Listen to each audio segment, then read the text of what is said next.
नमो भगवते वासुदेवाय। ओम नमो भगवते वासुदेवाय। नारायणं नमस्कृत्य नरं चैव नरोत्तमं देवीं सरस्वतीं व्यासं ततो जयमुदीरयेत्। नष्टप्रायेषु भद्रेषु नित्यं भागवत सेवया भगवते उत्तमा श्लोके भगवद्भक्ति नैष्टिकी। कृष्णाय वासुदेवाय देवकी नंदनाय च नन्दगोपकुमाराय गोविन्दाय नमो नमः। ओम अज्ञानतिमिरन्धस्य ज्ञानाञ्जनशलाकया चक्षुरुन्मीलितं येन तस्मै श्रीगुरुवे नमः। श्रीचैतन्यमनोभीष्टं स्थापितं येन भूतले स्वयं रूप कदा मह्यं ददाति स्वपदान्तिकम्। वन्देऽहं श्रीगुरो श्रीयुतापदकमलं श्रीगुरून् वैष्णवांश श्रीरूपं सग्रजातां सहगणा ललिता श्रीविशाखान्वितांश।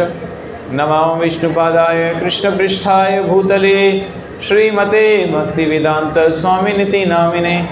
नमस्ते सरस्वते देवे गौरवाणी प्रचारिणे निर्विशेष शून्यवादी पाश्चात्यदेशतारिणे। वाञ्छाकल्पतरुभ्यश्च कृपा सिन्धुभ्येव च पतितानां पावनेभ्यो वैष्णवेभ्यो नमो नमः। श्रीकृष्ण चैतन्य प्रभु नित्यानंद श्री अद्वैत गदाधर श्रीवासादि गौरभक्तवृंदा। हरे कृष्णा कृष्णा कृष्णा हरे हरे, हरे राम राम राम हरे हरे। मूकं करोति वाचालं पंगुं लंघयते गिरिं यत्कृपातमहं वन्दे श्रीगुरुदीनतारिणं परमानंद माधवं श्रीचैतन्य ईश्वरं। जय श्रील प्रभुपाद की। हरे कृष्णा। आप सभी का बहुत स्वागत है आज के इस कार्यक्रम में भगवद गीता। तो कैसे हैं आप सभी? खुश हैं, आनंदित हैं? जगन्नाथ कैसे लग रहे हैं आप लोग को आज? जगन्नाथ कैसे लग रहे हैं आप सभी को? ये मेरा प्रश्न है। किस किस को जगन्नाथ सुंदर लग रहे हैं? एक बार हाथ तो खड़ा कीजिए। और प्रभु जी आपको नहीं लग रहे सुंदर? प्रभु जी हरि बोल। तो जगन्नाथ जी आज देखिए कितना सुंदर वेशभूषा में हैं। और जगन्नाथ आज अलग से ही देखने पे बहुत खुश दिखाई पड़ रहे हैं, है कि नहीं? कौन कौन देख पा रहा है? कौन कौन देख पा रहा है? हरि बोल। और नरसिंहदेव भगवान कैसे लग रहे हैं सबको? हरि बोल। श्रील प्रभुपाद की। श्रीमद् भगवद गीता यथारूप की।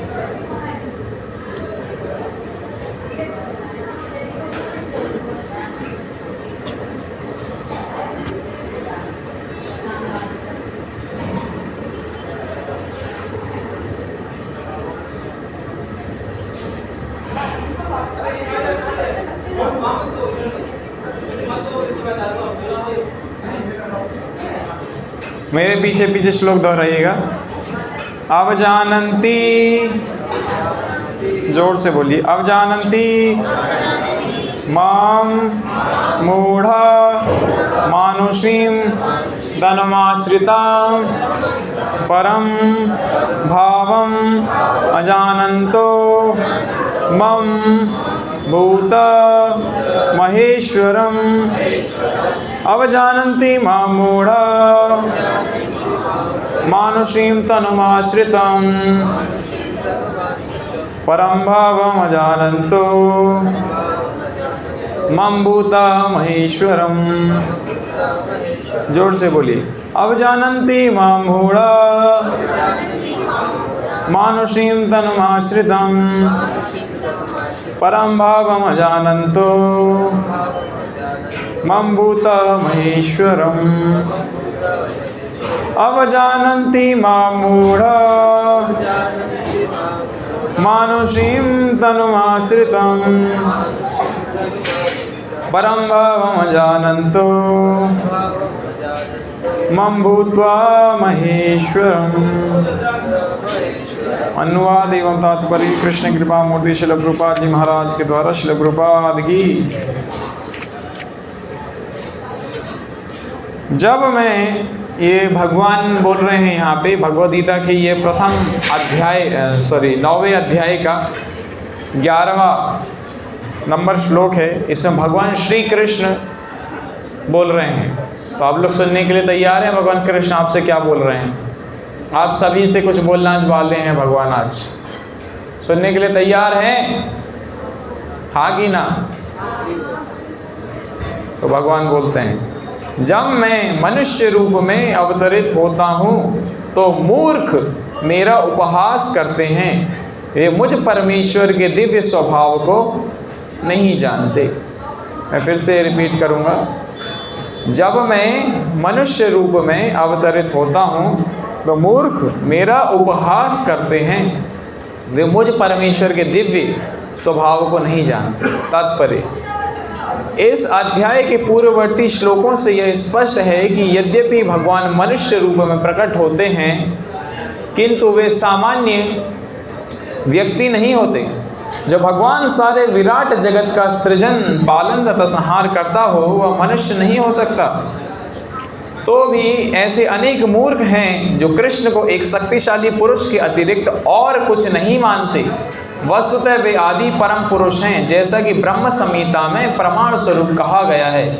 ईश्वर परमा कृष्ण, वे परम ईश्वर हैं।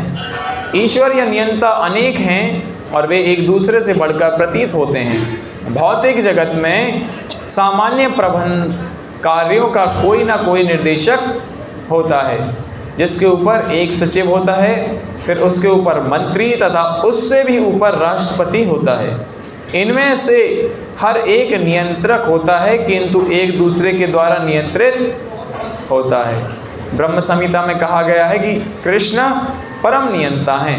निसंदेह भौतिक जगत तथा वैकुंठ लोक दोनों में ही कई कई निर्देशक होते हैं, किंतु कृष्ण परम नियंता हैं। ईश्वर परमा कृष्ण तथा उनका शरीर सच्चिदानंद रूप अर्थात अभौतिक होता है।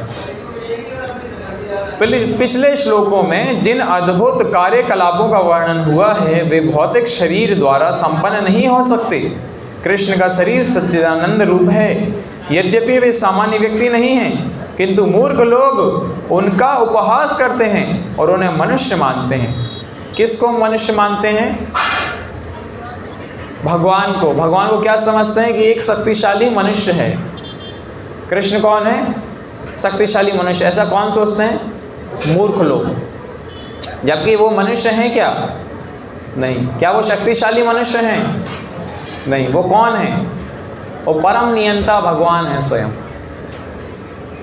और उनका शरीर यहाँ मानुष्यम कहा गया क्योंकि वे कुरुक्षेत्र युद्ध में एक राजनीतिज्ञ और अर्जुन के मित्र की भांति सामान्य व्यक्ति बनकर कर्म करते हैं। वे अनेक प्रकार से सामान्य पुरुष की भांति कर्म करते हैं किंतु उनका शरीर सच्चिदानंद विग्रह रूप है। इसकी पुष्टि वैदिक साहित्य में भी हुई है। सच्चिदानंद रूपाय कृष्णाय, मैं भगवान कृष्ण को नमस्कार करता हूँ जो सच्चिदानंद रूप हैं। गोपाल तपानी उपनिषद 1.1। वेदों में ऐसे अन्य वर्णन भी हैं। तमेकम गोविंदम, आप इंद्रियों तथा गायों के आनंद स्वरूप गोविंद है। सच्चिदानंद विग्रहम, तथा आपका रूप सच्चिदानंद स्वरूप है। गोपाल तपानी उपनिषद। भगवान कृष्ण के सच्चिदानंद स्वरूप होने पर भी ऐसे अनेक तथाकथित विद्वान तथा भगवद गीता के टीकाकार हैं जो कृष्ण को सामान्य पुरुष कहकर उनका उपहास करते हैं। भले ही अपने पूर्व पुण्यों के कारण विद्वान असाधारण व्यक्ति के रूप में पैदा हुआ हो। किंतु श्री कृष्ण के बारे में ऐसी धारणा उसकी अल्पज्ञता के कारण होती है, इसलिए वह मूढ़ कहलाता है। मूढ़ अर्थात मूर्ख कहलाता है, अल्पज्ञ है, क्योंकि वो अल्पज्ञ अर्थात मतलब उसके अंदर जो बुद्धि है वो एकदम सिमटी हुई है। क्योंकि मूर्ख पुरुष ही कृष्ण को सामान्य पुरुष मानते हैं। ऐसे मूर्ख कृष्ण को सामान्य व्यक्ति इसलिए मानते हैं क्योंकि वे कृष्ण के गुह्य कर्मों तथा उनकी विभिन्न शक्तियों से अपरिचित होते हैं। वे यह नहीं जानते कि कृष्ण का शरीर पूर्ण ज्ञान तथा आनंद का प्रतीक है। वे प्रत्येक वस्तु के स्वामी हैं और किसी को भी मुक्ति प्रदान करने वाले हैं। चूँकि वे कृष्ण के इतने सारे दिव्य गुणों को नहीं जानते, इसलिए उनका उपहास करते हैं। ये मूढ़ यह भी नहीं जानते कि इस जगत में भगवान का अवतरण उनकी अंतरंग शक्ति का प्राकट्य है। वे भौतिक शक्ति माया के स्वामी हैं, जैसा कि अनेक स्थलों पर कहा जा चुका है, मम माया दुरतया। भगवान का दावा है कि यद्यपि भौतिक शक्ति अत्यंत प्रबल है, किंतु ध्यान दीजिएगा, किंतु वह उनके वश में रहती है। कौन? भगवान की भौतिक शक्ति। सुन पा रहे हैं सभी? और जो भी उनकी शरण ग्रहण कर लेता है, ध्यान दीजिएगा, जो भी भगवान की शरण ग्रहण कर लेता है वह इस माया के वश से बाहर निकल आता है। हरि बोल। यदि कृष्ण का शरणागत जीव माया के प्रभाव से बाहर निकल सकता है, तो भला परमेश्वर जो संपूर्ण विराट जगत का सृजन पालन तथा संहार करता है, हम लोगों जैसा शरीर कैसे धारण कर सकता है। अतः कृष्ण विषयक ऐसी धारणा मूर्खतापूर्ण है। फिर भी मूर्ख व्यक्ति यह नहीं समझ सकते कि सामान्य व्यक्ति के रूप में प्रकट होने वाले भगवान कृष्ण समस्त परमाणुओं तथा इस विराट ब्रह्मांड के नियंता किस तरह हो सकते हैं। बृहत्तम तथा सूक्ष्मतम जो उनकी विचार शक्ति से परे होते हैं, अतः वे यह सोच भी नहीं सकते कि मनुष्य जैसा रूप कैसे एक साथ विशाल को तथा अणु को वश में कर सकता है। यद्यपि कृष्ण असीम तथा ससीम को नियंत्रित करते हैं, किंतु वे इस जगत से विलग रहते हैं। उनकी योगेश्वरम या अचिंत्य दिव्य शक्ति के विषय में कहा गया है, ध्यान दीजिएगा, कि वे एक साथ ससीम तथा असीम को वश में रख सकते हैं, तो भी वे उनसे पृथक रहते हैं। यद्यपि मूर्ख लोग यह सोच भी नहीं पाते कि मनुष्य रूप में उत्पन्न होकर कृष्ण किस तरह असीम तथा ससीम को वश में कर सकते हैं। किंतु जो शुद्ध भक्त हैं वे इसे स्वीकार करते हैं, क्योंकि उन्हें पता है कि कृष्ण भगवान हैं। अतः वे पूर्णतया उनकी शरण में आ जाते हैं और कृष्ण भावनामृत में रहकर कृष्ण की भक्ति में अपने को रत रखते हैं। कौन? भगवान के शुद्ध भक्त, जो कि भगवान को जानने वाले हैं।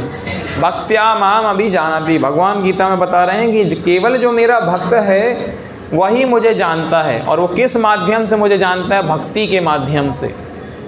ततो माम तत्त्वतो ज्ञात्वा विशते तद अनंतरम। एक व्यक्ति भगवान को जो तात्विक दृष्टि से समझ जाता है, वही वास्तविकता में भगवान को जानने वाला है। और जो भगवान को नहीं जानता, वो मूर्खतावश अलग अलग प्रकार की धारणाओं को बिठाते हुए खुद भी नर्क के तरफ जाता है और दूसरों को भी नर्क की तरफ खींचता है। आज आप देखेंगे, हम लोग ये भगवद गीता पढ़ रहे हैं, आप लोग यहाँ पे बहुत ही एक श्रद्धा लेते हुए मंदिर आए हैं, श्रद्धा लेके आए हैं ना आप लोग मंदिर। लेकिन आज इस संसार में एक बहुत ही दुख का विषय है कि लगभग भगवद गीता के 8000 से भी ज़्यादा संस्करण उपलब्ध हैं। आप कहेंगे ये कैसी दुख की बात है? तो बहुत अच्छी बात है, जितने ज़्यादा संस्करण उतना अच्छा है। दुख की बात इस प्रकार से, क्योंकि भगवान बताते हैं कि जो मेरे द्वारा जो दिया हुआ ज्ञान है वो 4 परंपराओं में आता है। क्या क्या परंपरा है वो? ब्रह्म संप्रदाय, श्री संप्रदाय, कुमार संप्रदाय और रुद्र संप्रदाय। ये 4 स्कूलों के माध्यम से, इन 4 कॉलेजों के माध्यम से हमको भगवान के विषय में जो ये जो गीता का ज्ञान है ये मिलता है। आज बहुत ही विडंबना की बात है कि किसी व्यक्ति को जेल हो जाती है और वो जेल में जाता है और जेल में उसके पास कुछ कार्य नहीं है, तो जेल में जाके सोचे क्या करें, तो चलिए गीता के ऊपर कुछ कमेंट्री लिखी जाए।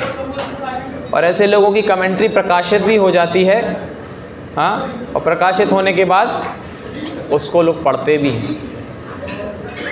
तो मूर्ख व्यक्ति अपनी मूर्ख धारणाओं को किताब के रूप में प्रस्तुत करता है और खुद नर्क की तरफ जाता है, और दूसरों को भी, जो भी उसको पढ़ेगा वो कहाँ जाएगा? नर्क ही जाएगा। सही बात है कि नहीं?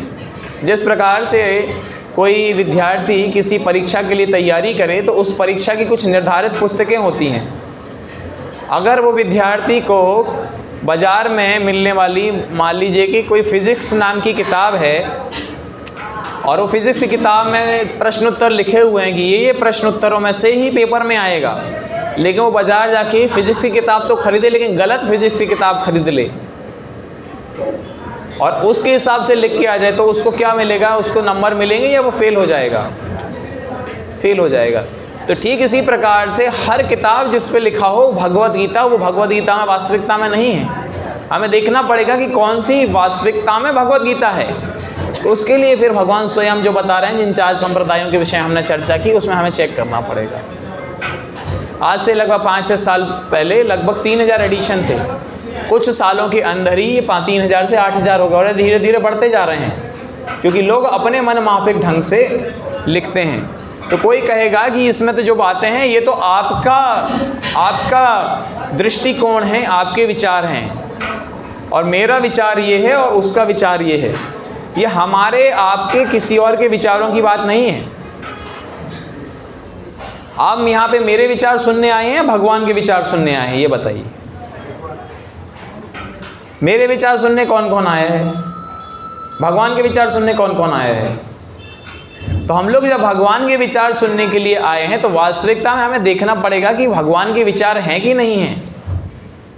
हाँ, तो इसीलिए हमको हर चीज़ को जांच के परख के उसको अपनाना है। मानना कठिन नहीं है, लेकिन मानने से पहले जानने का प्रयास करना है। हाँ, जब हम इसको जानने के तौर पे देखेंगे तो हम समझ पाएंगे, और फिर ततो माम तत्त्वतो ज्ञात्वा विशते तद अनंतरम। हाँ, तो ध्यान से सुनिएगा आप लोग।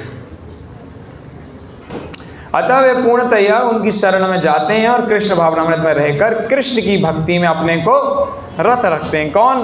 आपकी तरह भक्त, जो कि वास्तविकता में सही तत्वों को जानते हैं, अंदर आते हैं और कृष्ण की भक्ति में अपने आप को रत करते हैं, जैसे कि आपने अभी किया हुआ श्रवण कीर्तन के माध्यम से।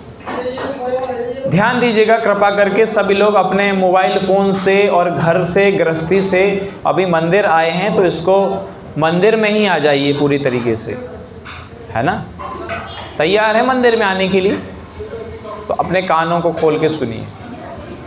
सगुणवादियों तथा निर्गुणवादियों में भगवान के मनुष्य रूप में प्रकट होने को लेकर काफ़ी मतभेद हैं, किंतु यदि हम भगवत गीता तथा श्रीमद् भागवत जैसे प्रामाणिक ग्रंथों का अनुशीलन कृष्ण तत्व समझने के लिए करें तो हम समझ सकते हैं कि श्री कृष्ण श्री भगवान हैं। लीला पुरुषोत्तम भगवान श्री कृष्ण की। यद्यपि वे इस धराधाम में सामान्य व्यक्ति की भांति प्रकट हुए थे, किंतु वे सामान्य व्यक्ति नहीं हैं।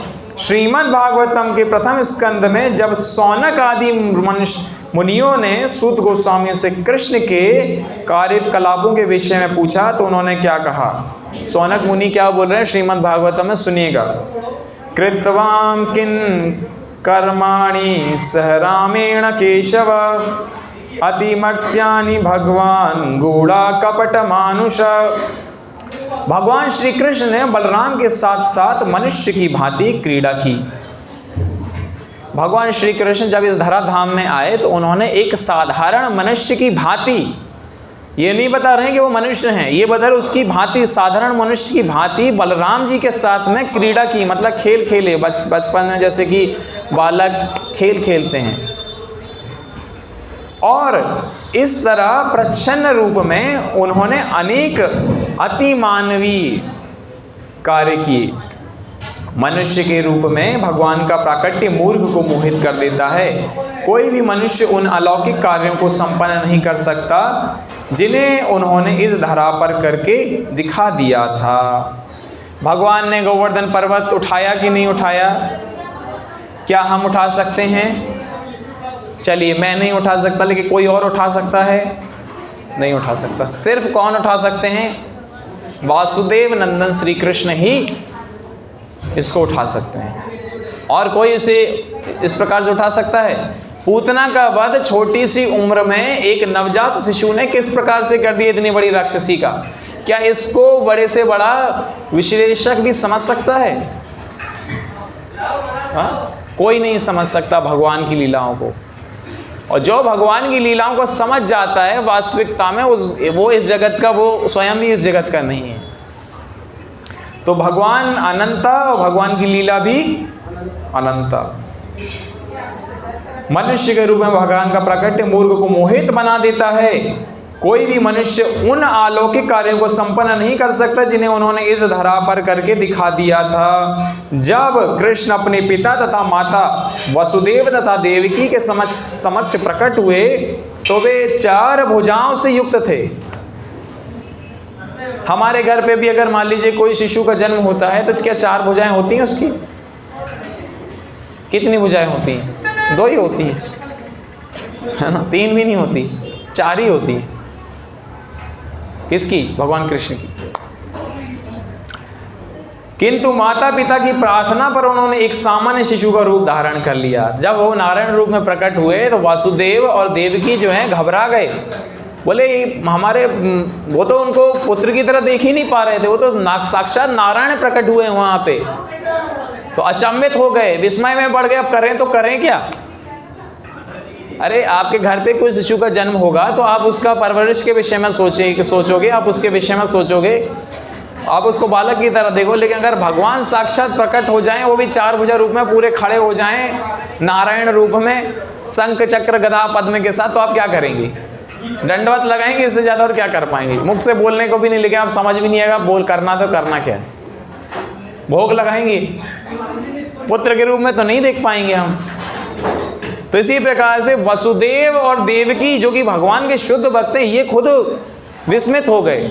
तो भगवान ने उनके ऊपर कृपा करके कि नहीं, इनकी इच्छा थी मुझे पुत्र के रूप में पाने की, तो फिर मैं पुत्र का रूप ही धारण करता हूँ। तो उसके बाद वो फिर कृष्ण के रूप में प्रकट होते हैं। कृष्ण शब्द का अर्थ क्या है? कौन बता सकता है? कृष्ण शब्द हम जानते हैं, कृष्ण राम भगवान का नाम जानते हैं। कृष्ण शब्द का अर्थ क्या है? सर्वाकर्षक। कृष्ण मतलब वो है जो सभी को आकर्षित कर ले, अच्छे लोगों को नहीं, बुरे लोगों को भी। कंस को भी आकर्षित कर लिया। हाँ, जैसे कोई क्या बोलते हैं, बहुत बड़ा कोई गुंडा होता है तो कोई छोटा मोटा गुंडा होगा तो उसको तो क्या, वो बड़ा गुंडा कुछ भाव देगा क्या? लेकिन अगर कुछ टक्कर का व्यक्ति आ जाएगा तो फिर वो खुद पता लगाएगा कौन है ये। तो ठीक इसी प्रकार से कंस जो समय का सबसे बड़ा गुंडा है ना, उन्होंने बोला कि ये कौन है भाई जो मुझे चुनौती दे रहा है, मुझे मारेगा, ये कौन सी भविष्यवाणी है मुझे मारने के लिए? मुझे तो अच्छे अच्छे लोग मुझे चुनौती नहीं दे पाते, मुझे मारेगा। तो पता लगाना प्रयास किया कौन है भाई ये? कृष्ण। कृष्ण है सर्वाकर्षक, सबको आकर्षित कर लेने वाले भगवान श्री कृष्ण। हम लोग मंदिर आते हैं, अगर मंदिर में आके भगवान जगन्नाथ जी, देखिए यहाँ पे आप कथा सुनेंगे, बहुत सारी चीज़ें कर, लेकिन अगर भगवान हमको आकर्षित ना कर पाए, ऐसा हो ही नहीं सकता, पॉसिबल ही नहीं है। किस किस को आप में से भगवान ने आप में से आकर्षित किया है? इनको देख के आप लोग आकर्षित होते हैं कि नहीं? ये है भगवान श्री कृष्ण। हम बाहर जाएंगे, किसी काले व्यक्ति को देखेंगे जिसका चेहरा काला है, तो हम लोगों के अंदर एक अलग प्रकार की धारणाएं आ जाती हैं। लेकिन आप कृष्ण को देखिए, सबसे ज़्यादा काले हैं, इनसे ज़्यादा काला है कोई? हाँ, पूरा एकदम ब्लैक। लेकिन देखिए कितने सुंदर दिखाई दे रहे हैं। काला होके भी कोई अगर सुंदर है तो वो भगवान कृष्ण ही है, और दूसरा कोई है ही नहीं। दूसरा कोई है क्या इनके अलावा? तो ये हमारे भगवान श्री कृष्ण। तो अभी ध्यान दीजिएगा, बहुत महत्वपूर्ण विषय आ रही है यहाँ पे। श्रीमद् भगवद गीता क्या बोल रही है देखते हैं। किंतु माता पिता की प्रार्थना पर उन्होंने एक सामान्य शिशु का रूप धारण कर लिया। भवभूत प्रकृता शिशु भागवत दशम स्कंद। वे एक सामान्य शिशु, एक सामान्य मानव बन गए। देखिए क्या बोल रहे हैं, अपने भक्तों को प्रसन्न करने के लिए भगवान क्या नहीं कर जाते। साक्षात नारायण है, हाँ, वो बोल रहे हैं चलो भक्तों को प्रसन्न करने में छोटा भी बन जाता हूँ। छोटे से हो गए भगवान, ठीक है मुझे पालकी में झुलाओ। अब हम भगवान को हम पालकी में झुला सकते हैं क्या? भगवान जो पूरे सृष्टि को पालकी में झुला रहे हैं, कई पृथ्वी, अनेक अनेक ग्रंथ, अनेक अनेक यूनिवर्स झूल रहे हैं इस संसार में, और हम भगवान को पालकी में झुलाते हैं। कैसी विडंबना है, नहीं लग रहा आप लोग को थोड़ा सा अटपटा? भगवान वो जो, मतलब हम तो क्या इतने से, अगर ऊपर से देखिए इतने से भी दिखाई ना पड़े हम, और इतनी बड़ी बड़ी सृष्टि को भगवान झुला रहे हैं ऐसे ऐसे। ये पृथ्वी ऐसी घूम रही है, पालना ही है ये भगवान का, और हम भगवान को बोलते हैं हमारे यहाँ लड्डू गोपाल हैं, चलो लड्डू गोपाल को थोड़ा सा माखन मिश्री खिला देते हैं हम। अरे लड्डू गोपाल भूखे? अरे भगवान भूखे, भगवान भूखे हैं क्या? भगवान भूखे नहीं हैं, भगवान हमारे प्रेम के भूखे हैं। किसके भूखे हैं भगवान? प्रेम के भूखे हैं। भगवान को हम प्रेम से जो कुछ भी अर्पित करते हैं, भगवान उसको ग्रहण करते। जैसे हमने पिछली बार चर्चा किया था कि जो विदुर जी हैं, विदुरानी ने जब केले के छिलके अर्पित किए, कितने स्वाद से भगवान ने केले के छिलकों को खाया। हम तो केले के छिलके को फेंक देते हैं। दो ही चीज़ें होती केले के छिलके साथ, या तो उसको फेंक दिया जाता है, या दूसरा कहीं पड़ा रहता है तो हम फिसल के गिर जाते हैं, है ना? तो ऐसा है। एक सामान्य मानव बन गए, यहाँ पर भी यह इंगित होता है कि सामान्य व्यक्ति के रूप में प्रकट होना उनके दिव्य शरीर का एक गुण है। भगवत गीता के 11वें अध्याय में भी कहा गया है कि अर्जुन ने कृष्ण से अपना चतुर्भुज रूप दिखाने के लिए प्रार्थना की। तेनेव रूपण चतुर्भुजेना। तो अर्जुन भी, जब भगवद गीता, ये महाभारत का युद्ध चल रहा है, तो उस समय भगवान श्री कृष्ण से प्रार्थना करते हैं कि हे भगवान, आप मुझे अपना जो वास्तविक जो रूप है वो मुझे अपना प्रकट कीजिए। चतुर्भुज जो रूप है वो आप प्रकट कीजिए, मैं देखना चाहता हूँ। क्योंकि इससे पहले तो वो अपने मित्र के रूप में देख रहे थे, अपने साथी संगी के रूप में देख रहे थे, तो भगवान को वास्तविक भगवान के रूप में देखना चाहते थे। इस रूप को प्रकट करने के बाद अर्जुन के प्रार्थना, इस रूप को प्रकट करने के बाद अर्जुन के प्रार्थना करने पर उन्होंने पूर्व मनुष्य रूप धारण कर लिया, मानुषम रूपम। भगवान के ये विभिन्न गुण निश्चित ही सामान्य मनुष्य जैसे नहीं है। कोई अगर बड़ा हो जाए तो वापस छोटा हो सकता है क्या? जैसे मान लीजिए कि अगर आज मेरी उम्र 15 साल है और मैं आज से 15 साल के बाद कितने साल का हो जाऊंगा? 30 साल का। अब मुझे इच्छा हुई कि अभी मैं वापस से 15 साल का होना चाहता हूँ, पॉसिबल है क्या? भगवान के लिए पॉसिबल है। भगवान इतने से हैं, भगवान के भक्त ने कहा कि आप अपना वास्तविक बड़ा रूप दिखाइए, वापस बड़े हो गए। अभी मैं बोल नहीं अभी वही ठीक थे, आप उसमें ही अच्छा लग रहा था, उसमें ही मज़ा आ रहा था, तो वापस छोटे हो गए भगवान। कलिपत भगवान के ये विभिन्न गुण निश्चय ही सामान्य मनुष्य जैसे नहीं हैं। ध्यान दीजिएगा, कतिपत लोग जो कृष्ण का उपहास करते हैं, कृष्ण का उपहास, मजाक उड़ाते हैं भगवान कृष्ण का, और मायावादी दर्शन से प्रभावित होते हैं, श्रीमद् भागवत के निम्नलिखित श्लोक 3 अध्याय स्कंद को यह सिद्ध करने के लिए उद्धृत करते हैं कि कृष्ण एक सामान्य व्यक्ति थे। अहम सर्वेषु भूतेषु भूतामवस्थिता सदा परमेश्वर समस्त जीवों में विद्वान हैं। अच्छा हो कि इस श्लोक को हम जीव गोस्वामी तथा विश्वनाथ चक्रवर्ती ठाकुर जैसे वैष्णव आचार्यों से ग्रहण करें, ना कि कृष्ण का उपहास करने वाले अनधिकारी व्यक्तियों की व्याख्याओं से। तो अगर दूध जो है, दूध है ना, दूध बहुत पौष्टिक माना जाता है, क्योंकि हमारे शरीर को पूरी तरीके से क्या करता है? फलीभूत करता है। जितने प्रकार के विटामिन हैं इस दूध के अंदर पाए जाते हैं, कैल्शियम दूध के अंदर पाया जाता है और बहुत पौष्टिक होता है। तो दूध पीना चाहिए कि नहीं पीना चाहिए? लेकिन अगर दूध के अंदर एक बूंद जहर की मिला दी जाए तो पीना चाहिए कि नहीं पीना चाहिए?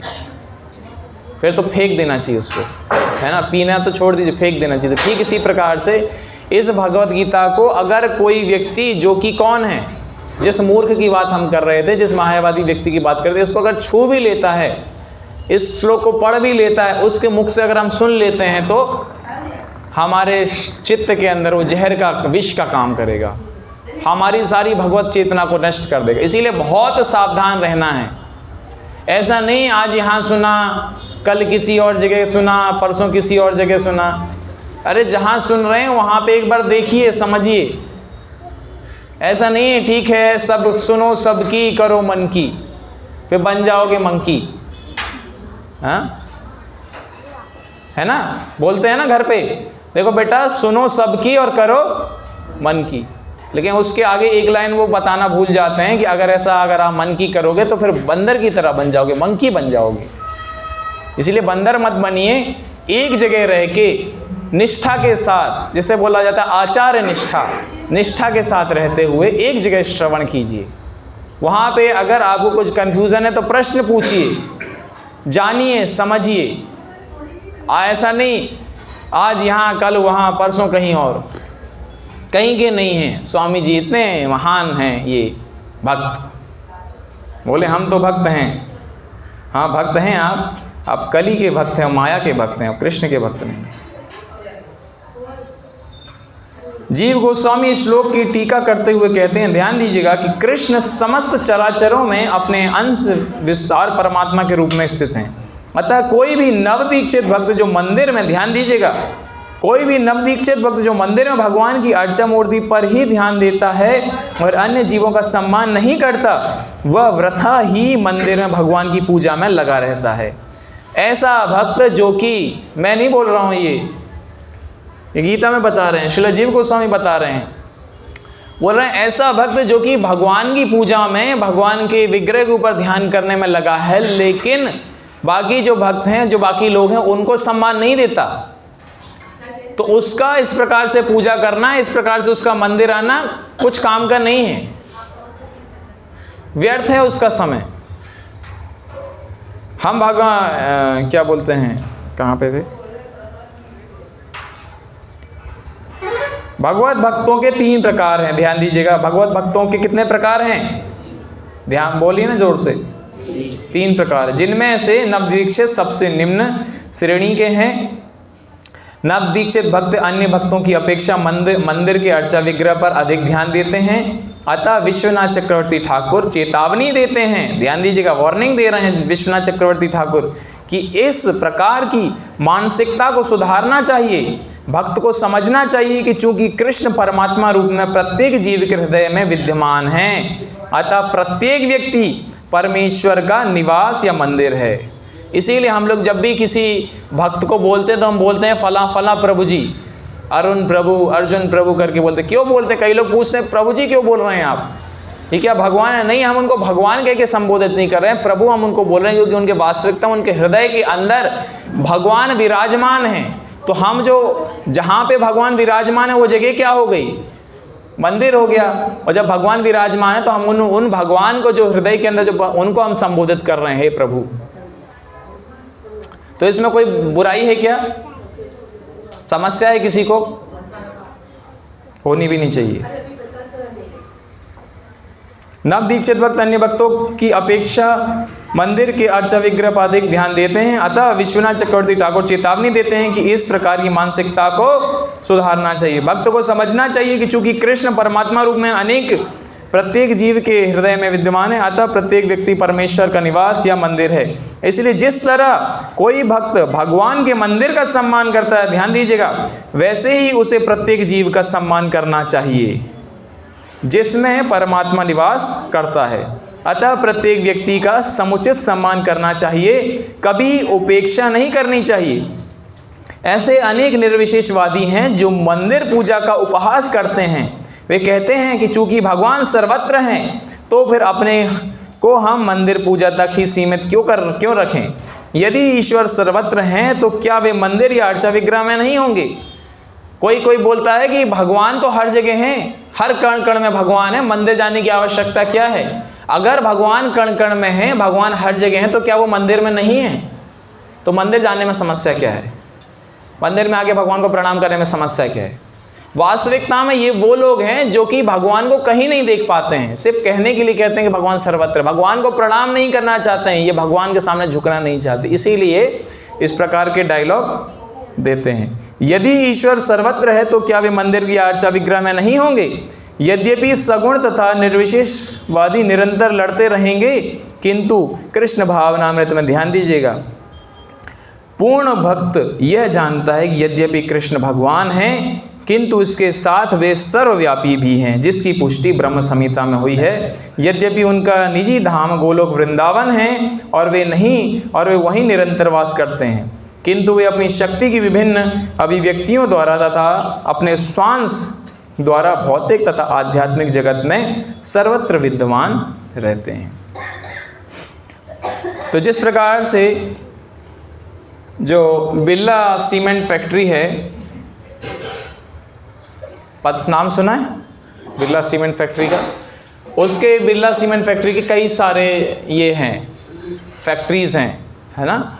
लेकिन बिरला जी एक कहीं जगह रहते हैं, उनका भी एक घर है किसी शहर में, किसी लोकेशन पे, और वहाँ पे पाए जाएंगे। लेकिन जहाँ जहाँ पे बिरला सीमेंट की फैक्ट्री, वहाँ पे भी वो उपस्थित हैं। किस प्रकार से उपस्थित हैं? अपनी शक्ति के माध्यम से, अपने रिप्रेजेंटेटिव के माध्यम से, अपने मैनेजर के माध्यम से, अपने उपदेशों के माध्यम से। ठीक उसी प्रकार से भगवान भी हर जगह उपस्थित हैं अपनी अलग अलग शक्तियों के माध्यम से। लेकिन वास्तविकता में उनका निवास स्थल कहाँ है? गोलोक एवं निवसति अखिलात्म भूता। भगवान अपने समस्त जीवात्माओं के साथ, अपने समस्त प्रेमी भक्तों के साथ गोलोक में निवास कर रहे हैं निरंतर, पर वहाँ उनकी निरंतर लीला चल रही है। वहाँ तो छोड़ दीजिए, हम यहाँ जहाँ पे भी भगवान उपस्थित हैं, यहाँ पे हम जगन्नाथ जी को हम देख रहे हैं, आपको क्या लग रहा है यहाँ बस जगन्नाथ जी बस ऐसे ही हैं, कुछ लकड़ी की बस मूर्तियाँ ला के रख दी? नहीं, यहाँ पे भी जगन्नाथ जी की निरंतर लीला चली। जगन्नाथ बलदेव सुभद्रा सुदर्शन की, कौन निताय की, नरसिंह देव भगवान की, श्रील प्रभुपाद जी महाराज की। तो भगवान जहाँ पे भी उपस्थित है, वहाँ पे भगवान की लीलाएं निरंतर चल रही हैं, और जो भगवान के महान भक्त हैं इन लीलाओं का निरंतर गुणगान पूरे विश्व भर में कर रहे हैं। तो हमने देखा कि किस प्रकार से अलग अलग प्रकार के भक्त हैं जो मंदिर में आते हैं, जो शास्त्र बता रहे हैं 3 प्रकार के भक्त हैं। तो कई वो हैं जो नए हैं, नए भक्त मतलब निम्न कोटि के जो भक्त हैं, प्रथम कोटि के जो भक्त हैं, वो भगवान को तो सेवा के तौर पे देख पाते हैं, भगवान की पूजा कर पाते हैं, लेकिन भगवान के भक्तों को वो सम्मान नहीं देख पाते। क्यों नहीं दे पाते? इसका कारण क्या है? आप में से कोई बताना चाहेगा? क्यों नहीं दे पाते? कुछ तो कारण होगा, तब नहीं दे पाते हैं। बोलिए। अभी नहीं बोलेंगे तो कब बोलेंगे? जानकारी का अभाव है। जानकारी का अभाव है, ज्ञान नहीं है, अंधकार में है। बहुत अच्छा। और क्या कारण हो सकता है? किस कारण से नहीं दे पाते हो? बोलिए माता जी।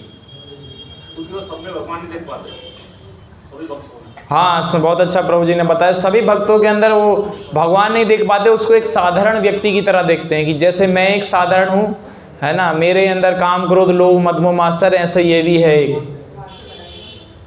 तुच्छ जीव। मेरे को ऐसे लगता है।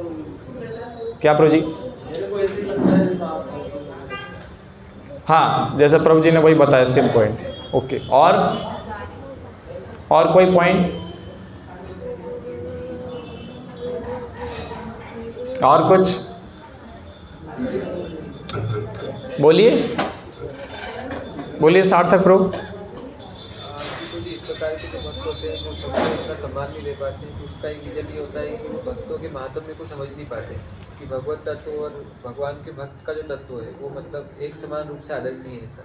हाँ, तो हमारे सार्थक प्रभु जी ने भी एक बहुत अच्छा पॉइंट बताया कि वास्तविकता में हम जब किसी व्यक्ति को सही प्रकार से कब नहीं देख पाते, जब उसकी महिमा को नहीं जानते।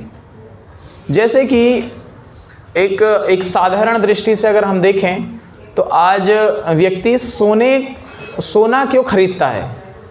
सोना के रेट इतना ज़्यादा क्यों है? क्यों सोने की दुकान ऐसी बड़ी बड़ी होती हैं एकदम? वो क्या नाम है उस दुकान का, यहाँ पे बड़ी सी दुकान है जो डीपी ज्वेलर्स, इतनी एकदम एकदम प्रॉपर लोकेशन पे, उसमें एलईडी वगैरह स्क्रीन लगा, कितना सुंदर दिखती है। क्यों बनाई है वो दुकान? इतना पैसा तो बहुत खर्चा होता होगा ना हर महीने, कितना बिजली का बिल आता होगा, कितना किराया भी लगता होगा, जो भी है। क्यों? क्योंकि व्यक्ति सोने की मूल्य को जानता है ना? जानता है कि नहीं सोने की मूल्य को? व्यक्ति बड़े बड़े कॉलेजेस में क्यों जाना चाहता है? आईआईटी में क्यों जाता है? जो लोग इंजीनियरिंग वगैरह करते हैं वो आईआईटी में जाते हैं, जो लोग मेडिकल की पढ़ाई करते हैं वो एम्स में जाते हैं, हाँ, जो लोग मैनेजमेंट की पढ़ाई करते हैं वो आईआईएम में जाते हैं। इस प्रकार से अलग अलग बहुप्रतिष्ठित संस्थानों में ये लोग क्यों जाते हैं? क्योंकि उनको उस चीज़ का महत्व पता है कि वहाँ जाने के बाद क्या होने वाला है। ठीक इसी प्रकार से जब हम इस जीवन में, हमारे बगल में जो भक्त बैठा हुआ है, ये उन भक्तों की बात नहीं हो रही जो कोई साधु हैं, संत हैं, या कोई तो महाराज हैं, उनकी बात नहीं कर रहे हम।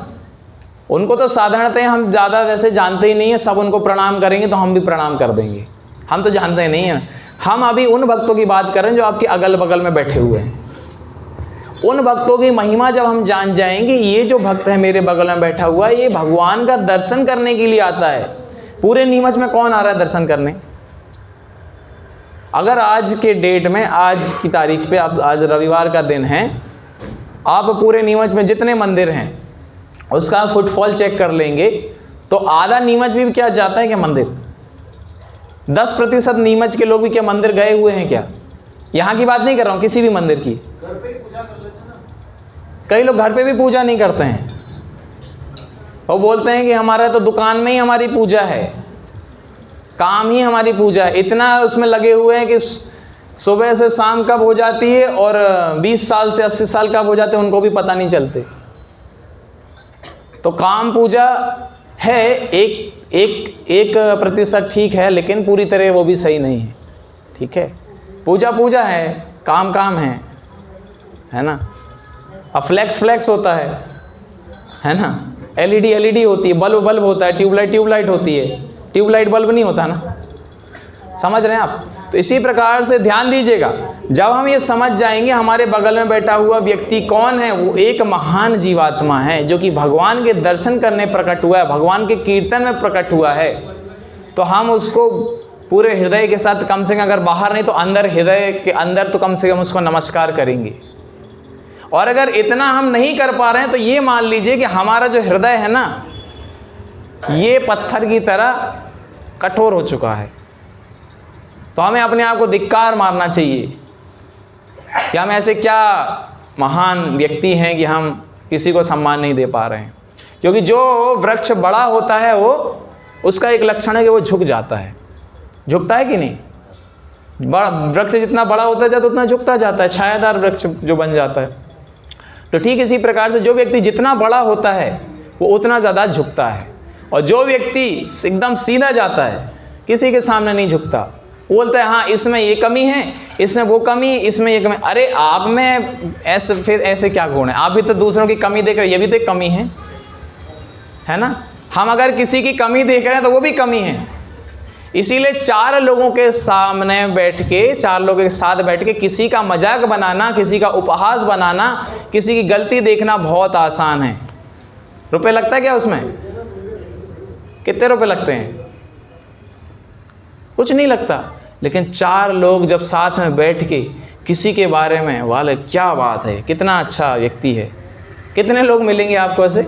बहुत कम। लेकिन अगर हमारे अंदर इन गुणों का विकास हो जाए तो आप सोच नहीं सकते, ये छोटी छोटी बातें हैं, लेकिन छोटी छोटी बातें करके ये हमारा पूरा जो भक्ति का जो घड़ा है, जो आनंद का घड़ा है, उसको पूरा भर देती हैं। लबालब बनाते, बोले लबालब आनंद, लबालब आनंद से भर देती हैं। और किसी के दूसरे के अवगुण देखना, क्योंकि कलयुग में ध्यान दीजिएगा, शास्त्र क्या बता रहे हैं, वेद क्या बता रहा है? वेद शास्त्र बता रहे हैं कलयुग के अंदर सिर्फ 2 ही चीजें सत्य हैं, 2 ही चीजों में गड़बड़ नहीं है। एक क्या? एक तो भगवान के नाम में, और दूसरा जीवात्मा में। जीवात्मा कैसी? ये ऊपर से कवरिंग नहीं, वास्तविक जो आत्मा जो आई है भगवत धाम से, बस। बाकी तो हर जगह आपको ऊपर कवरिंग हो, कुछ भी हो, हर जगह कुछ ना कुछ गड़बड़ मिलेगा। लेकिन इन जब हम गड़बड़ों को नज़रअंदाज करते हुए अच्छे गुणों को देखते हैं तो हमारे अंदर विकास होता है। चलिए, आप में से किस किसने श्री नारद मुनि के विषय में सुना है? एक बार हाथ खड़ा कीजिए। नाम सुना है कम से कम, इतना तो बता दीजिए। अच्छे से हाथ खड़ा कीजिए, शर्मा क्यों रहे हैं, है ना? शर्मा नाम है क्या आपका? राजेश कुमार शर्मा जी। तो नारद मुनि की कथा आती श्रीमद् भागवतम में। नारद मुनि कैसे बने? नारद मुनि के बारे में तो आपने सुना है ना। नारद मुनि क्या करते हैं? नारायण नारायण नारायण नारायण, हमेशा भगवान के नाम का गुणगान करते हुए पूरे विश्व भर में एक लोक से दूसरे लोग हमेशा भ्रमण कर रहे हैं। लेकिन नारद मुनि के खुद के भी तो जीवन की कुछ कथा होगी। नारद मुनि कैसे बन गए? कैसे बन गए वो भगवान के इतने महान भक्त? देखो, हर व्यक्ति के पीछे भी तो कुछ होता है ना। तो नारद मुनि एकदम जब छोटे से बालक थे, उनका जो है एक ऐसे परिवार में जन्म हुआ था। उनके पिताजी नहीं थे, तो शुरुआत में ही जब वो छोटे थे तभी वो गुजर गए थे। और उनके जो माँ थी वो एक दासी थी, है ना। अलग अलग जगह जाके बर्तन धोना, झाड़ू लगाना, सफाई करना, इस प्रकार से कार्य करती थी। तो ऐसा बोला जाता है दासी पुत्र थे। कौन? श्री नारद मुनि, जब उनका नाम श्री नारद मुनि नहीं था। तो नारद मुनि छोटे से बालक हैं, ध्यान दीजिएगा, छोटे से बालक हैं, अपनी माँ के साथ हमेशा रहते हैं। क्योंकि कोई भी छोटा सा बालक है जिसका कोई पिता नहीं, कुछ नहीं, तो हमेशा जहाँ भी माँ जाएंगी वहाँ पे बालक जाएगा, छोटा सा बालक है। तो एक बार उनका जो गांव था, उस गांव में कुछ महान संत, कुछ भक्ति वेदांत वहाँ पे प्रकट होते हैं, कुछ महान साधु संत प्रकट होते हैं। अब जब जो भक्त होंगे, जो भगवान के साधु, जो ये साधु संत हैं, जब ये बैठेंगे अपनी कुटिया में तो क्या बात करेंगे? क्रिकेट में क्या चल रहा है, अगला प्रधानमंत्री कौन बनेगा, इंडिया और पाकिस्तान के बीच में कब ये होगा, हाँ, एक्सपोर्ट के रेट कम हो गए, ये सब बात करेंगे। तो क्या बात करेंगे? भगवान की लीलाओं के ऊपर चर्चा करेंगे। भगवान के भक्तों की लीलाओं के ऊपर कौन करेगा चर्चा? भगवान के भक्त, ये संत लोग चर्चा करेंगे। तो इसी प्रकार से ये जो संत हैं चर्चा किया करते थे। और वहीं पास में ये जो माता जी हैं, ये रहा करती थी, नारद मुनि की जो माँ हैं, और वहाँ पे वो सफाई किया करती थी और वहीं पे ये करती थी। और नारद मुनि वहीं खेला करते थे। तो बैठे बैठे खेलते जो इनकी साधुओं की कुटिया है, वहाँ पे जा पहुँचे। कौन? नारद मुनि। वहाँ पे जाके बैठ गए। देखे तो सही क्या बोल रहे हैं ये, बालकों की जिज्ञासा होती है ना। और वो साधु संत बोल रहे हैं, कथा बोल रहे हैं, भागवत से सुना रहे हैं एक दूसरे को। अब ये सुन रहे हैं, पूरा एकदम तरीके से सुन रहे हो, सुनते जा रहे हैं। और इस प्रकार से रोज इस प्रकार से कर रहे हैं। तो साधुओं ने देखा कि ये तो बालक थोड़ा सा अलग प्रकार का प्रतीत होता है। कोई बालक है, कहीं जाएगा, थोड़ा खेलेगा कूदेगा और वहाँ से फिर दूसरी जगह। सही बात है कि नहीं? लेकिन ये जो बालक है हमेशा वहीं जाके बैठ जाता, हमेशा वहीं जाके सुनता कि ये साधुजन क्या कथा बोल रहे हैं। साधुओं को उनके ऊपर बहुत ये हुआ कि ये तो बहुत अच्छा बालक है, इसके ऊपर हमें कृपा करनी। तो साधुओं ने कुछ प्रसाद जो है, कुछ जो उनका उच्छिष्ट है, उसको किसको दे दिया? इस छोटे से बालक नारद को दे दिया। नारद इसको लिया, उसको ग्रहण किया, उसको बहुत आनंद की प्राप्ति हुई। और इस प्रकार से धीरे धीरे सुनता, कुछ समय के बाद वो जो भक्ति वेदांत थे, वो जो साधु संत थे, वो वहाँ से पलायन करते हैं। क्योंकि जिस प्रकार से पानी, उस प्रकार से संत एक जगह ज़्यादा टिकता नहीं है, दूसरे जगह चले गए। धीरे धीरे समय बीतता गया।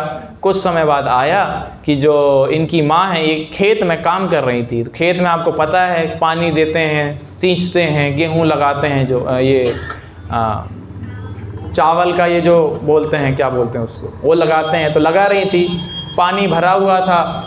जगन्नाथ बलदेव सुभद्रा सुदर्शन की, गौ निताय की, श्रील प्रभुपाद की। पानी दे रही थी, वहाँ पे लगा रही थी, वहाँ खेत में काम कर रही थी। खेत में काम करते करते एक बिच्छू निकलता है और बिच्छू उनकी माँ को क्या करेगा? काट लेता है। अब हमारा आज की तरह इतना नहीं रहा होगा, तुरंत हॉस्पिटल में ले जाना, अब बेचारा नारद भी छोटा सा बालक है, वो क्या करेगा उधर खेत में, तो काट लेता है। कुछ समय के बाद उनकी जो माँ है उनकी मृत्यु हो जाती है।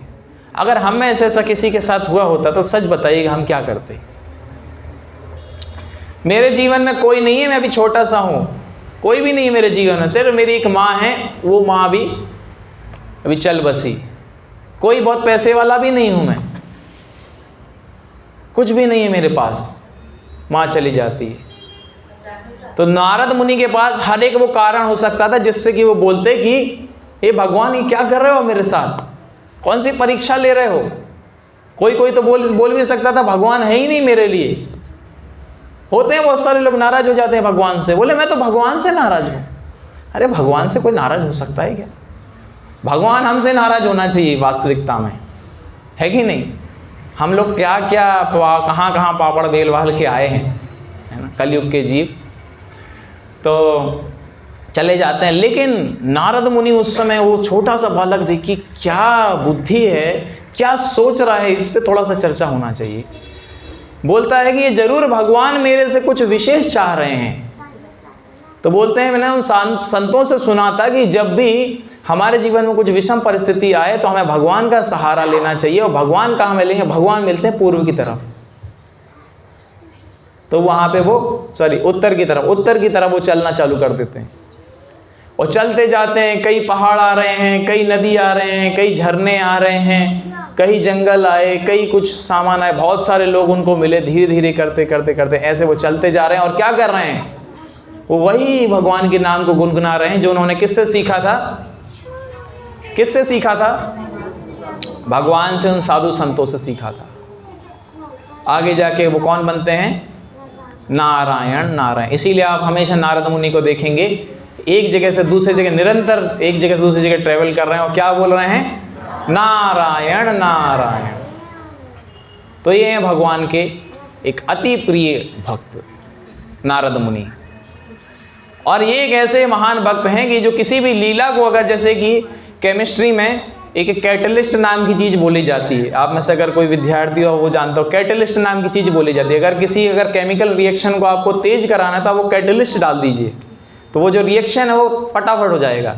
इसी प्रकार से भगवान की किसी भी लीला में अगर उसको फटाफट करवाना है तो नारद मुनि का नाम आता है सबसे पहले। आप देखिए हिरण्यकश्यपु और हिरण्याक्ष, दो सबसे बड़े दैत्य आज तक के समय के, जिसमें से जो हिरण्याक्ष, इसका तो वध किसने कर दिया? किसने किया? वामन अवतार ने, वरादेव ने इनका वध कर दिया। अब कौन बचा? दूसरा गुंडा, कौन? हिरण्यकश्यपु। अब हिरण्यकश्यपु तो बचा, हाँ, तो ये नारद मुनि उसमें क्या करते हैं, किसको कौन बताएगा? नारद मुनि का क्या रोल था? नारद मुनि कुछ विशेष रोल तो उसमें अदा किए थे। आप लोगों ने अगर वो देखी होगी, वो शिक्षा दिलाने के लिए ले गए थे, तो इंद्र ने उनको किडनैप किया, तो उनकी माता जी को। हाँ, नारद मुनि देखिए क्या कर रहे हैं। जो उनकी पत्नी है, किसकी? हिरण्यकश्यपु की। उनका नाम क्या था? कयाधु। तो कयाधु को वो लेके कहाँ चले जाते हैं? कयाधु को लेके चले गए कि आप ये हमारी कुटिया हैं, यहाँ बहुत सारे साधु संत हैं, आप यहाँ पे बहुत सारी माताएं, इनके साथ आप रहिए। अब उनका उद्देश्य क्या था? बालक है, बचपन से ही कृष्ण की कथा सुनेगा। देखो कुछ ना कुछ बड़ा कुछ कर रहे हैं, कुछ तूफानी करना है, किसी को कुछ करना है तो कुछ तूफानी करते हैं, है ना।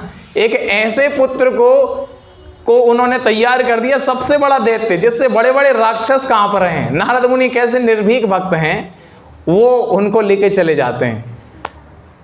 और फिर हिरण्यकशिपु को क्या बोलते हैं? बुद्धिमत्ता तो देखिए, बोल रहे हैं मैं तो इंद्रदेव से बचाने के लिए लेके गया था।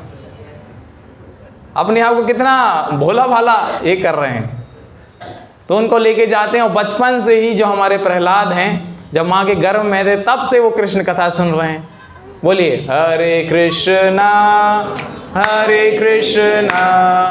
कृष्णा कृष्णा हरे हरे, हरे रामा राम राम हरे हरे। इस प्रकार से बचपन से ही प्रहलाद महाराज ने, जब माँ के गर्भ में थे तब से ही वो भक्तों का संगति कर रहे हैं और कृष्ण कीर्तन, कृष्ण कथा, भक्त महिमा, कृष्ण महिमा को सुनते हुए बड़े हुए। आगे जाके प्रहलाद महाराज छोटे से हैं, उन्होंने अपने पिताजी से लड़ाई मोल ले ली और फिर हम सब जानते हैं उस कथा को कैसे नरसिंह देव भगवान एक इसी प्रकार के एक पिलर से प्रकट हुए। आज भी वो आप लोग कभी जाएंगे, अहोबिलम साउथ इंडिया में जगह है, एकदम पहाड़ी के ऊपर। कई लोग उधर ऊपर तक जा भी नहीं पाते हैं, ऑक्सीजन लेवल कम हो जाता है, कई लोग वहाँ पे जाते हैं और अभी भी वो पिलर वहाँ पे टूटा पड़ा है। वहाँ पे बहुत बड़ा महल था हिरण्यकशिपु का और उस पिलर को फाड़ के निकलते हैं कौन? भगवान नरसिंह देव वहाँ पे अभी देखिए विराजमान है। और ये नरसिंह देव निकलते हैं और हिरण्यकशिपु का, है ना, ओपन हार्ट सर्जरी करते हैं, है ना।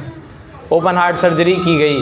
जनरली आप देखेंगे कोई भी डॉक्टर कभी बीच चौराहे पे सर्जरी नहीं करता, लेकिन नरसिंह देव ही एक ऐसे डॉक्टर हैं जो कि बीच दरवाजे पे उन्होंने हिरण्यकशिपु की सर्जरी करी, है ना, और उसको डेथ मार भी दिया।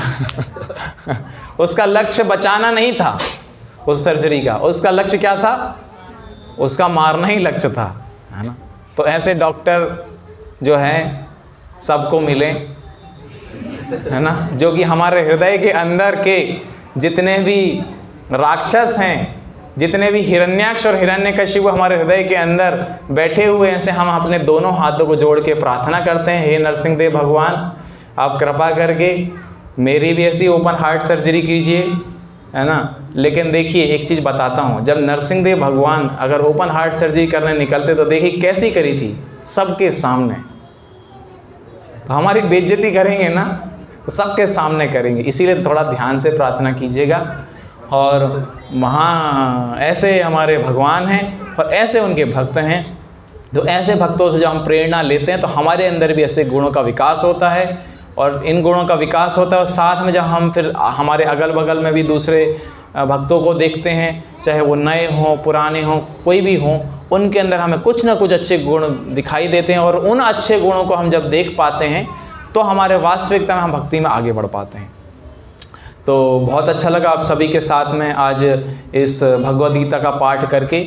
आज हमको समझ में आया है किस प्रकार से भगवद गीता की, आखिरी में थोड़ा समराइज़ करूँगा कि भगवद गीता की बहुत सारी प्रतियाँ उपलब्ध हैं, लेकिन वास्तविकता में वो भगवद गीता है या नहीं, ये एक प्रश्न का विषय है। और अगर हमें सच में जानना है तो जो प्रामाणिक जो शास्त्र हैं, जो प्रामाणिक ग्रंथ हैं, उनको हमें पढ़ना चाहिए, अध्ययन करना चाहिए।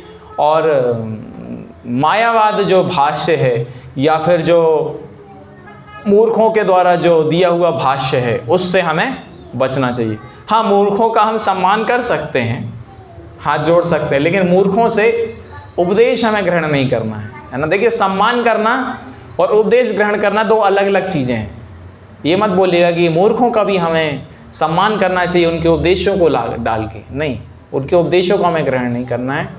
और फिर हमने उसके बाद चर्चा की किस प्रकार से जो नारद मुनि हैं, जो भगवान के विशिष्ट भक्त हैं, उनकी किस प्रकार से लीला हुई कि जो भक्तों की संगति के माध्यम से, है ना।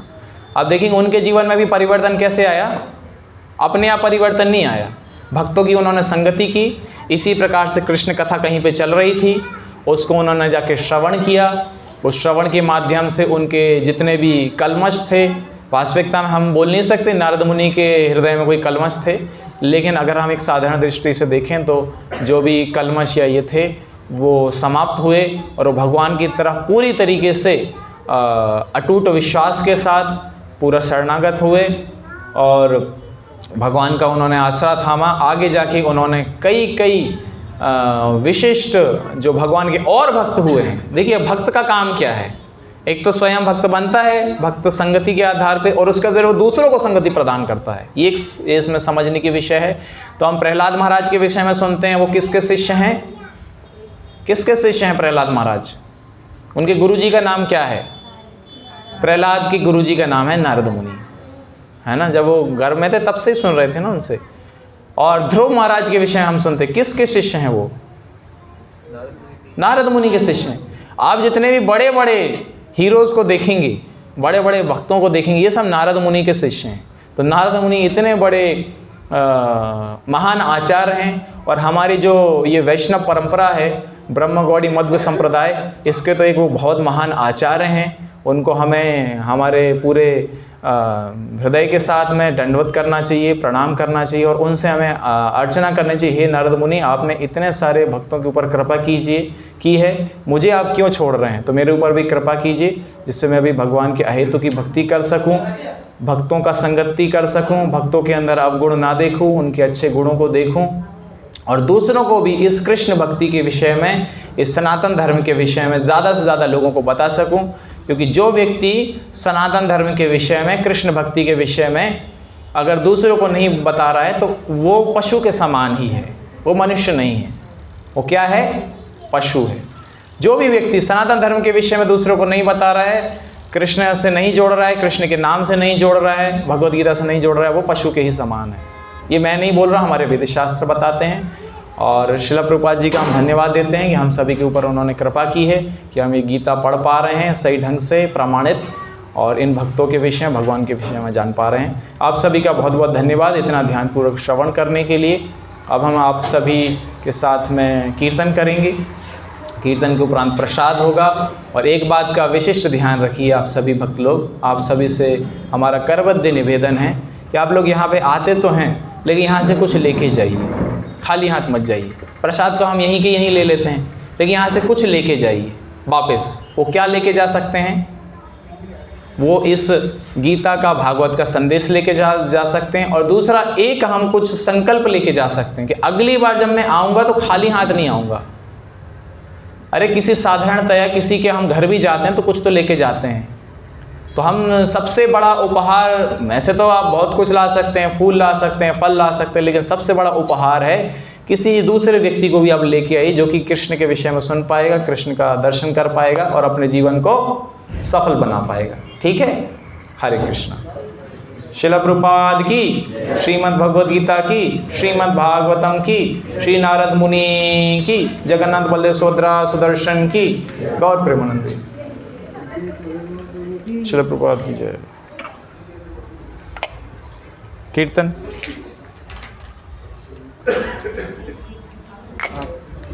यहाँ पे बैठ के करेंगे कि नित्य कीर्तन करेंगे? हाँ, सब लोग अपने जहाँ पे भी खड़े हैं वहाँ खड़े हो जाइए और जो दरी है उसको जल्दी जल्दी मदद करा दीजिए फोल्ड कराने के लिए। कोई और नहीं आएगा, हमको ही इसको मदद करना है फोल्ड करने के लिए।